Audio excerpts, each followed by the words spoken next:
अस्सलाम वालेकुम व्यूवर्स। फैसले हमारी ज़िंदगी की कामयाबी और नाकामियों से मुंसलिक होते हैं। अगर हम ये जानना चाहें जो लोग फैसला साजी करते हैं तो वो कैसे लोग होते हैं, तो हम उन्हें दो ग्रुप्स में डिवाइड कर सकते हैं। एक तो वो लोग हैं जो जानबूझ के अपनी ज़िंदगी में गलत फैसले करते हैं, कभी अपनी ज़िंदगी के बारे में और कभी दूसरों की ज़िंदगी से मुतल्लिक। जब उन्हें फैसले करने होते हैं वो सही फैसले नहीं करते और वो जानते होते हैं कि उन्होंने गलत फैसला किया। उसके अलावा जो दूसरा ग्रुप है उससे रिलेटेड आज मैं बात करना चाहता हूँ। ये ऐसे लोग हैं जो अपनी तरफ से सही फैसले करते हैं, लेकिन उनके सही फैसले गलत साबित होते हैं, क्योंकि हमारे फैसलों के कॉन्सिक्वेंसेस बताते हैं कि हमारे फैसले सही थे या गलत। तो आखिर ऐसी कौन सी बात है कि लोग इंटेंशनली गुड इंटेंशंस के साथ सही फैसले कर रहे होते हैं, वो अपनी तरफ से सही फैसले करते हैं, लेकिन जब उनके रिजल्ट्स हमें पता चलते हैं तो वो रिजल्ट्स बताते हैं कि ये फैसला गलत था। आज उन फैक्टर से रिलेटेड मैंने आपसे बात करनी है। इंशाल्लाह ये आपको पसंद आएगी और आपकी अपनी ज़िंदगी में इम्प्रूवमेंट के लिए बहुत फ़ायदेमंद साबित होगी। तो चलिए हम देखते हैं आखिर इसके पीछे क्या राज है कि लोगों के सही किए हुए फैसले गलत साबित होते हैं। इसी सवाल को का जवाब में हार्वर्ड यूनिवर्सिटी के दो प्रोफेसर बाज़िलमैन एंड कू ने इन्वेस्टिगेशन की और उन्होंने रिसर्च से प्रूव किया कि जो लोग सही फैसले करते हैं और उनके फैसले बाद में गलत साबित होते हैं, उनके पीछे सीक्रेट क्या है। And the secret was decision blinders. उन्होंने 4 फैक्टर्स आइडेंटिफाई किए। The answer was not so simple. It was a very tricky question. That you are apparently making right decision, but what comes out that the decision results in negative consequences. लेकिन जब उन्होंने research की तो उन्होंने एक बड़ी ज़बरदस्त discovery की। And it is the research is conducted in the current decade. और उसमें उन्होंने डिस्कवरी ये की कि बेसिकली 4 ऐसे फैक्टर्स हैं जो ब्लाइंडर्स हैं, यानी हमें ब्लाइंड कर देते हैं। बिल्कुल ऐसे जैसे ब्लाइंडर्स हमें ब्लाइंड कर देते हैं। आप अपनी आंखों पे काली पट्टी बांध लें, आपको दुनिया नज़र नहीं आती कि क्या हो रहा है क्या नहीं हो रहा। इसी तरह कुछ ऐसे ब्लाइंडर्स हैं जो हमें फैसलों के वक्त हमें बिल्कुल ब्लाइंड कर देते हैं और हमें नहीं नज़र आती चीज़ें। और हम उस वक्त जब फैसले कर रहे होते हैं तो अपनी तरफ से सही फैसला करते हैं और उन ब्लाइंडर्स डिसीजन ब्लाइंडर्स की वजह से बाद में वही फैसले गलत साबित होते हैं। तो आइए जानते हैं वो 4 कौन से ऐसे डिसीजन ब्लाइंडर्स हैं, ऐसे फैक्टर्स हैं जो हमारे सही फैसलों को गलत करने में सबसे बड़ा रोल प्ले करते हैं। तो सबसे पहला है उसमें failure to see information. Social psychologist ने बड़ा काम किया इस पे और कॉग्निटिव साइकोलॉजिस्ट ने। जल्दी में और बाज़ औक़ात हमें बहुत ज़्यादा इम्पल्सिव होते हैं, हमें बहुत जल्दी फैसला करना होता है। बहुत सी चीज़ें हम ओवरलुक कर लेते हैं और वो ओवरलुक क्यों करते हैं, इसको सोशल साइकोलॉजी ने बड़ा इफेक्टिवली एक्सप्लेन किया है। और दैट इज इनअटेंशनल ब्लाइंडनेस। कि चीज़ें होती हैं, चीज़ें हमारी आंखों के सामने होती हैं, हम उन्हें क्या करते हैं, हम उन्हें इग्नोर कर देते हैं और उनको उन पे फोकस ही नहीं करना चाहते। उन पे अटेंशन अपनी अटेंशन जो है वो उन पे सिलेक्टिव अटेंशन फोकस ही नहीं करना चाहते। जैसे अगर किसी ने कहीं पे रिश्ता करना हो और उसने माइंड बना लिया हो किधर करना है, तो उनकी खामियां भी नजर आ रही होती हैं, बट वी सप्रेस देम। हम उन्हें देखना ही नहीं चाहते, देखते ही नहीं। हम उन पे अटेंशन, अपनी सिलेक्टिव अटेंशन फोकस ही नहीं करते। तो ये हमारी कॉग्निटिव बायसेस हैं, कॉग्निटिव परसेप्चुअल बायसेस हैं कि हमारी सिलेक्टिव अटेंशन होती है। इस ट्रैप से निकलने के लिए जो फर्स्ट डिसीजन ब्लाइंडर है, फेलियर टू सी इंफॉर्मेशन।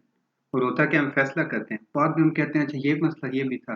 फिर जब हम सोचने बैठते हैं तो हमें पता चलता है ये मसले तो पहले भी थे, हमने उस वक्त बॉदर ही नहीं किया उन पे गौर करना।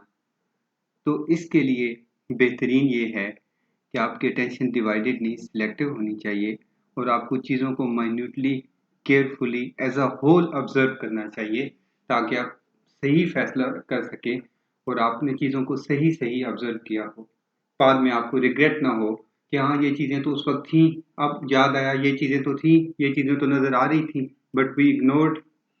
तो इसलिए इसको टैब से निकलने के लिए हमें जो फर्स्ट टैब था यानी failure to see information, decision blinder, इससे रिकवर करने के लिए हमें अपनी सिलेक्टिव अटेंशन फोकस करनी चाहिए जब हम कोई फैसला करने लगे।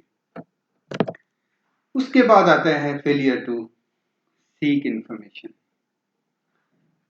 दो तरह से हम इंफॉर्मेशन लेते हैं लोगों से जब हम कोई फैसला करने लगते हैं।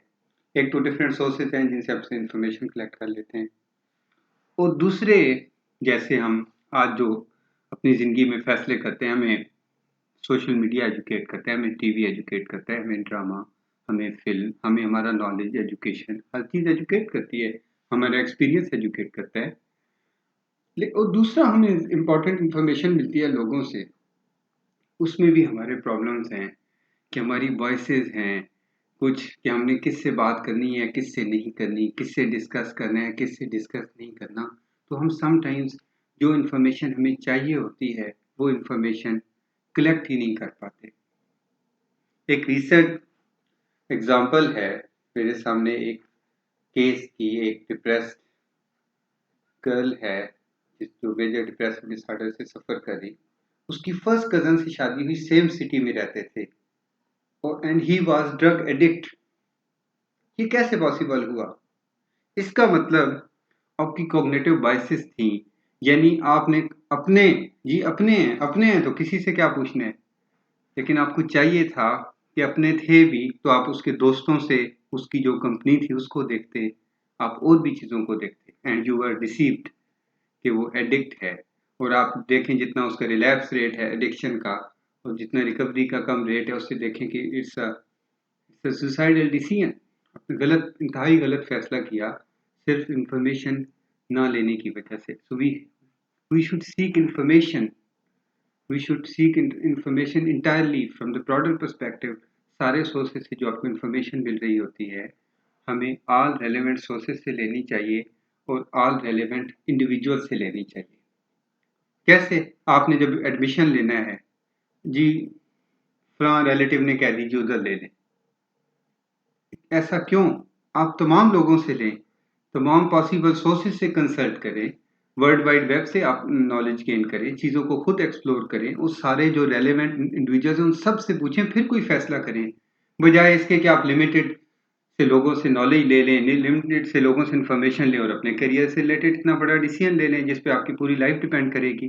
तो ये सेकंड है कि आप all relevant sources, all relevant individuals को कंसिडर किया करें अपने डिसीजंस में, उसमें अपनी कॉग्निटिव बायसेस को ना इन्वॉल्व किया करें कि मैंने इससे लेना है, इससे नहीं लेना, ये इस काबिल नहीं कि सिर्फ सजेशन दी जाए, मैंने इसी से लेनी है। लाइक्स डिसलाइक्स को साइड पे रख के हमें मेरिट पे जो सही जिन लोगों से हमें सजेशन मिल सकती हैं उन्हें ज़रूर कंसल्ट करना चाहिए। हाँ जी, इसके बाद है फेलियर टू शेयर इंफॉर्मेशन। ये मसला ये है कि हमने खुद को कन्फाइन किया हुआ है इन ग्रुप तक, आउट ग्रुप नहीं।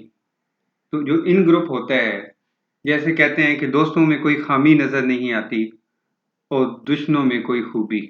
हालांकि दोस्तों में खामियां भी होती हैं और दुश्मनों में खूबियां भी। तो ये बड़ा मैटर करता है कि हम किन लोगों से मशवरे लेते हैं ज़िंदगी में, किन लोगों से डिस्कस करते हैं, हमारे इर्द गिर्द कौन लोग हैं। मुझे उस आदमी की एग्जांपल याद आती है जो काबा काबा से लिपट के दुआ मांगता था कि या अल्लाह मेरे दोस्तों से बदल दे। तो लोगों ने पूछा आप अपने लिए दुआ क्यों नहीं करते? तो उसने कहा कि मैंने जाना तो उन्हीं में है, उन्हीं से मशवरे लेने हैं, उन्हीं की बातों पे अमल करना होता है, तो अल्लाह उनके दिल बदल दे। तो कहने की बात ये है कि हमें अपने इन ग्रुप से निकल के आउट ग्रुप, उसमें भी बड़े अहम लोग होते हैं, उनसे भी सजेशंस लेनी चाहिए, उनसे शेयर। आपने जो डिसाइड किया हुआ है ना कि ये बात मैंने इससे शेयर नहीं करनी क्योंकि मुझे पसंद नहीं है, इससे शेयर नहीं करनी, तो बजाय इसके कि हम अपने आप को कन्फाइंड कर लें, लिमिटेड कर लें, बायस्ड हो जाएं और हम ऐसे लोगों से मशवरे लेते रहें जो हमारे सो कॉल्ड वेल विशर हों। और आप देखें दुनिया में बड़ी बड़ी स्टेट्स कैसे डिस्ट्रॉय हुई कि उनके साथ बैठे हुए लोग उन्हें गलत मशवरे देते थे। वो साथ बैठे उनके करीब, उनके अपने जिन्हें वो अपने कहते थे, वो ही उनको गलत सजेशन देते थे जिनसे वो शेयर करते थे। तो you have to find a very relevant and appropriate person for sharing your information regarding a decision। तो जिस आदमी से आप मशवरा लेते हैं वो हदीस मुबारका में जैसे है अल मुस्तशार मोतमिन, जिससे मशवरा लिया जाए वो ईमानतदार होता है। उसने आपको ऐसे मशवरा देना है जैसे आपकी कोई इमानत रखी हुई वापस करनी हो, तो आप ऐसे आदमी से मशवरा लें। फोर्थ है फेलियर टू यूज इंफॉर्मेशन। इंसान का इम्तिहान है कि वो जो जानता है उसमें से किस चीज़ पे अमल करे, किस पे ना करे। क्योंकि डिसीजन जो है उसमें डिसीजंस में आपके पास टाइम बहुत इंपॉर्टेंट फैक्टर होता है। तो आपने डिसाइड करना होता है कि जो आपको मालूम है उस सारी बात को कंसिडर करें, थोड़ी को करें, उससे ज़्यादा को करें। फिर हमारा एक और बड़ा मसला है, वो ये है कि हम अपनी पसंद के खिलाफ सुनना भी नहीं चाहते। अपने जो हमारे बिलीव्स बन चुके हैं, जो हमारी परसेप्शंस बन चुकी हैं, उससे आगे सोचना भी नहीं चाहते। और खासकर देखें, कहते हैं कि दोस्त को आजमाने का बड़ा अच्छा तरीका है कि दोस्त है भी या नहीं, कि आप उसके मिजाज के खिलाफ बात करके देख लें तो पता चल जाएगा कि दोस्त हैं या नहीं। तो बात यह है कि हमें जो इंफॉर्मेशन है वो कॉन्ट्रडिक्टरी जो हमारे बिलीफ से, हमें ओपन माइंडेड होना चाहिए और हमें सही वक्त पे सही इंफॉर्मेशन को यूज़ करना चाहिए और उस पे फैसला करना चाहिए। तो ये जो फेलियर टू यूज़ इंफॉर्मेशन है कि बाज़ औक़ात हमें इंफॉर्मेशन पता चल रही होती है। फॉर एग्ज़ाम्पल एक इंडिविजुअल के बारे में आपकी नेगेटिव परसेप्शंस हैं, लेकिन आपको डिफरेंट सोर्सेज से पता चल रहा है पॉजिटिव उसके एस्पेक्ट्स के बारे में, then you need to reconsider your decision about that person। तो ये इम्पॉर्टेंट बात है कि आपके पास जो इन्फॉर्मेशन है, अगर आपके पास इन्फॉर्मेशन है कि किसी बंदे के बारे में, फॉर एग्जांपल आप एग्जेक्टिव हैं, आपने कोई डिसीजन लेना है और आपके उसको 5 खामियों का पता है और एक खूबी का, उसको भी कंसिडर करें। और इसी तरह जब आप फैसले करते हैं तो ये चारों जो एस्पेक्ट्स थे इनको ज़हन में रखें ताकि आप सही वक्त में सही फैसले कर सकें। उम्मीद है आपको इससे फ़ायदा हुआ होगा। खुश रहें और अपना बहुत सारा ख्याल रखें। अल्लाह हाफ़िज़।